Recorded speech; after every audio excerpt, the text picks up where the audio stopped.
The downturn is due to the lackluster jobs report out today and the president firing the commissioner of the Bureau of Labor Statistics. The president is accusing her of manipulating the jobs reports for political purposes. That's what he's saying. So we want to get some insight into what this means for the big picture. Joining me now is Dewey Steffen, CEO of Great Lakes Wealth. Dewey, thanks so much for joining us. We always appreciate you having you on the show. So how much confidence should Americans have in the accuracy and independence of government-reported economic data like the monthly jobs report that President Trump is now calling into question?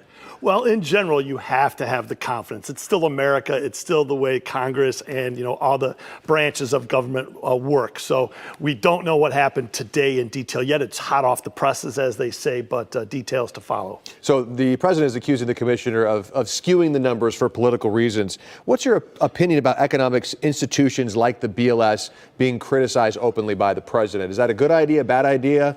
Well, it's par for the course with President Trump. He's certainly talking to Jerome Powell as well and not really happy with some of the decisions he's making. And so this just kind of echoes that same sentiment. And particularly with what happened today, it has to go back to, when running for office and things like that.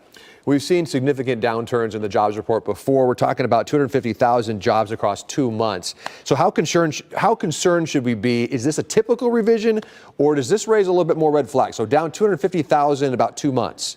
Yeah, so today just came in lighter. 100,000 was the estimate. It was more in the 73,000 range. And then the revision from June and the prior revision from May, are a little concerning, but a lot of that was, they said, due to just some late filings with those numbers. Some delays that they blamed maybe on tariffs and some of those other things. So don't get too worked up quite yet. And finally, with all the noise around the numbers and a big drop on the Dow, down over 600 points, what indicators do you look at to assess the true health of the economy? I guess the overall question is, how concerned should people be after a down day?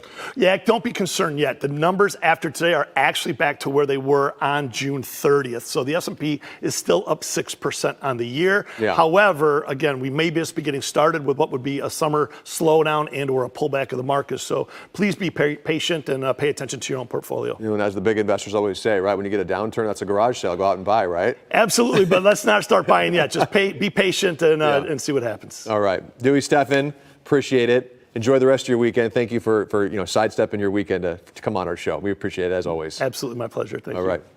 Thanks so much.